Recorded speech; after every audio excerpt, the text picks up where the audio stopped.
Les bienfaits du sport dans le domaine des maladies de l'appareil digestif. Nous allons en parler avec le professeur Pierre Desremaux, qui est gastro-entérologue, président de la Fondation Digescience. C'est la seule fondation qui est spécialisée justement sur les maladies de l'appareil digestif et de la nutrition. Alors de quoi parle-t-on ? Des maladies de Crohn, la rectocolite hémorragique, des malades cœliaques ou encore des malades atteints du syndrome de l'intestin irritable. Avec une paire de Lesage, le père et le fils, le docteur Charles Lesage, vous êtes médecin du sport et médecin de l'équipe Cofidis, qu'on connaît bien, et le docteur Xavier Lesage, gastro-entérologue libéral, spécialiste du sport, et ce sont des Ironman, c'est-à-dire qu'ils ne font pas qu'en parler, mais ils pratiquent également. Et la pratique du sport, c'est très important pour les personnes atteintes de ces maladies. Alors, quelques chiffres quand même. Ils sont impressionnants. Les maladies digestives, c'est 1 million de malades en Europe. Et surtout, il faut noter que ce nombre de malades est en augmentation régulière, avec pratiquement le doublement du nombre de nouveaux cas tous les 10 ans. On estime en France que la progression du nombre de cas pourrait atteindre le chiffre de 700 000 malades en 2030. Ce sont des chiffres importants. Pourquoi ça s'aggrave ?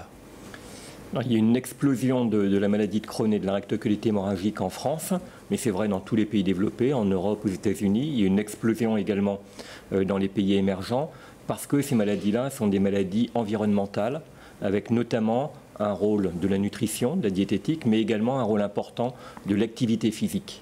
Alors, vous venez effectivement de nous parler du sport dans les pathologies digestives, parce que d'habitude, on parle plutôt de repos, convalescence, ne pas faire trop d'efforts. Vous dites, il faut faire du sport. Avoir une activité physique, faire du sport, c'est bon pour les muscles, mais c'est bon pour le tube digestif. Et depuis 5 ans à peu près, on a montré que l'activité physique avait un rôle anti-inflammatoire au niveau intestinal et que ça pouvait être considéré comme un médicament, et on parle de sporticament.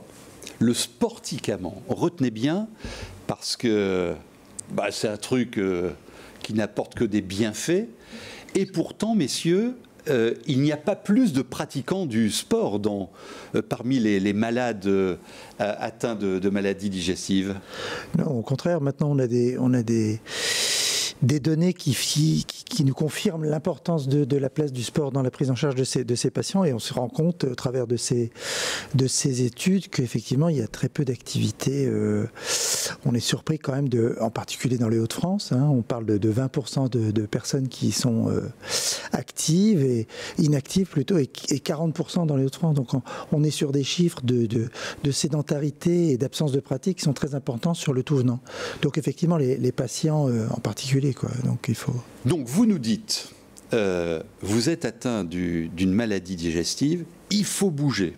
Ouais. Parce que dans le mental, on peut se dire, je suis malade, donc je calme le jeu. Ben non.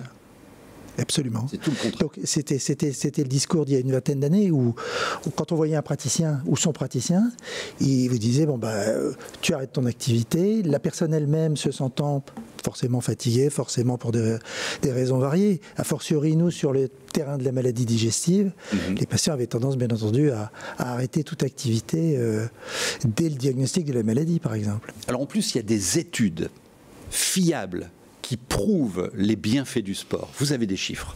Et donc effectivement, des études robustes sur plusieurs dizaines d'années montrent que le fait de pratiquer de l'activité physique permet de réduire de 40% l'entrée, par exemple, dans la maladie inflammatoire du tube digestif. D'autre part, on sait que ça va diminuer les symptômes de la pathologie, les symptômes digestifs, comme des ballonnements, des diarrhées, etc. D'accord. Il peut y avoir aussi une réduction des troubles anxieux, de la dépression. Donc ça, ce sont des études qui sont maintenant robustes et complète. Une étude, par exemple, qui a été menée sur 200 000 femmes sur une durée de 30 ans. Oui. Donc, c'est sûr, là, ce qu'on est en train de vous raconter.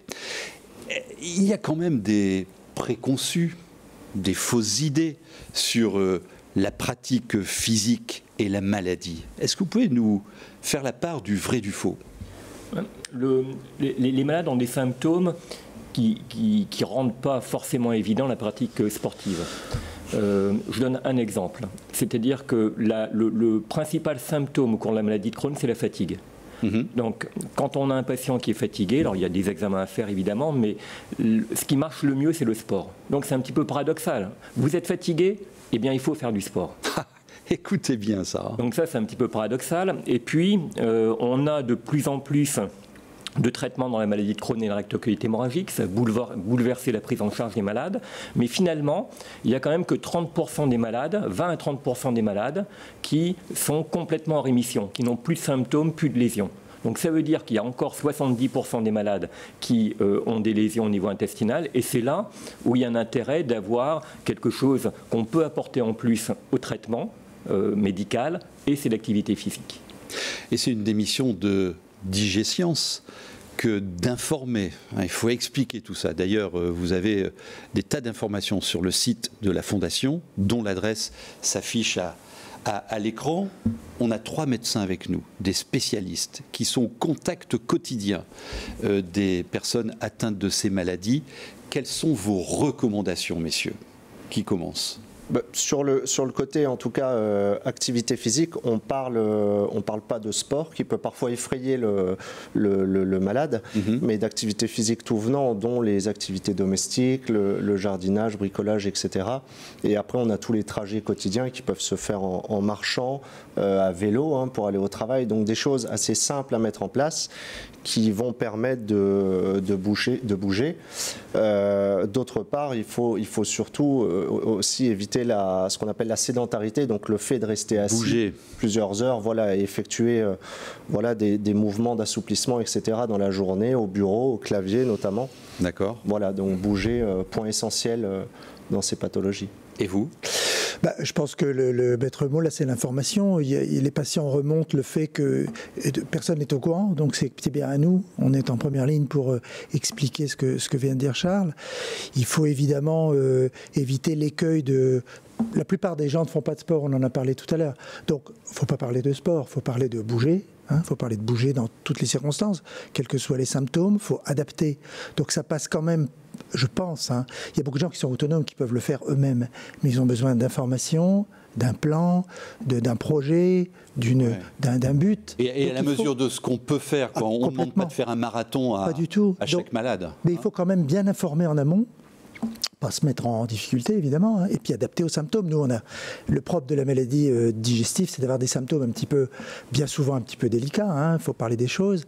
Donc ça se fait en colloque un petit peu singulier avec son thérapeute. Et puis il y a plein de solutions parce qu'il y a plein de possibilités, bien sûr. Docteur Desremaux. Le sport pour certains malades peut faire peur, le terme sport, mais on parle donc d'activité physique, notamment adaptée. Ça veut dire, au lieu de prendre l'ascenseur, monter les escaliers. Ça veut dire prendre son vélo pour aller faire les courses, etc. etc. Et je pense que ça, c'est important. Et le deuxième point qui me paraît vraiment important, c'est l'encadrement et l'information. 80% des malades disent « mais j'ai jamais entendu parler que le sport était bénéfique pour ma santé digestive ». Et au contraire, j'étais sportif avant et quand on m'a diagnostiqué la maladie, dans un cas sur 2, j'ai arrêté. Donc il faut informer les malades et il faut bien les encadrer avec des médecins du sport, avec des personnels spécialisés. Le sport, c'est bon pour la santé, c'est bon pour le moral également et c'est valorisant finalement pour chacun d'entre nous parce que ça donne un esprit positif et c'est important l'esprit positif pour sortir de la maladie.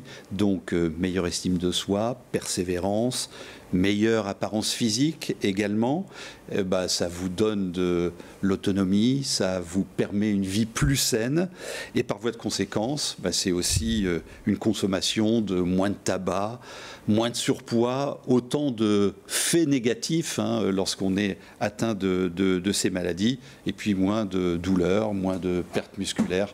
Bref, ça n'est que du bonheur que de pratiquer le sport, un nouveau traitement en santé digestive.